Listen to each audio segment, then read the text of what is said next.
derniers jours. Moquette verte, c'est le salon du CETA. La moquette verte, c'est tout ce qui est workspace.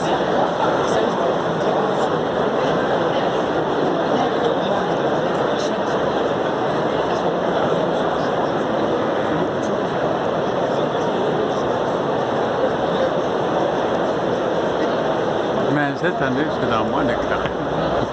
Où les gens ont le véritablement cher. Mais bien sûr, tu as le bonjour. Très bien.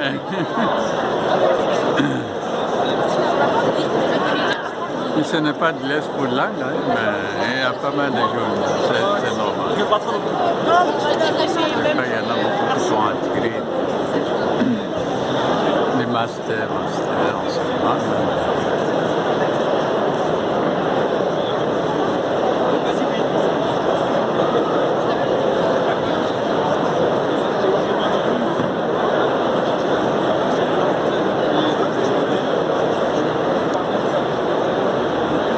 Ces derniers jours, 2025, ça va jusqu'à 17h.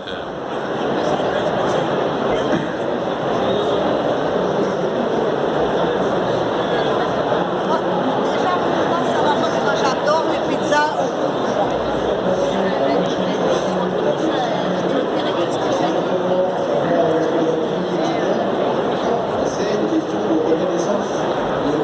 Reconnaît dans le travail, comment le système directionnel et la RH reconnaît l'investissement, l'engagement dans le travail, mais aussi entre collègues, comment on reconnaît des compétences, des formes de coopération, des formes de solidarité, parce qu'il y a quand même un point qui est clé, c'est-à-dire que sur ces questions de performance, on n'a pas beaucoup de recul, mais il y a quand même des études, y compris américaines, Stanford, MIT et compagnie, qui montrent des gains de productivité à l'échelle individuelle.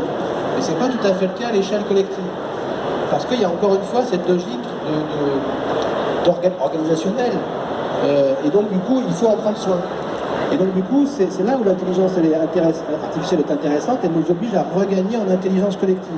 La question, c'est est-ce qu'on a des marges de manœuvre dans l'organisation pour se faire? Et est-ce que, de façon institutionnelle, est-ce qu'on peut dédier du temps de réunion dédié à ce genre de réflexion collective? Parce que si on ne le fait pas, en fait, c'est un peu la foire d'empoigne et peut-être, pour le coup, une dévaluation du travail et un amoindrissement de la performance collective.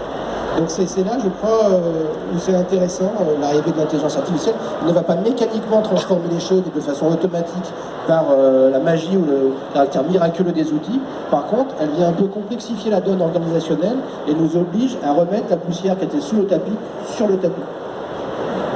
Et ensuite Claire et ensuite Bastien, pardon.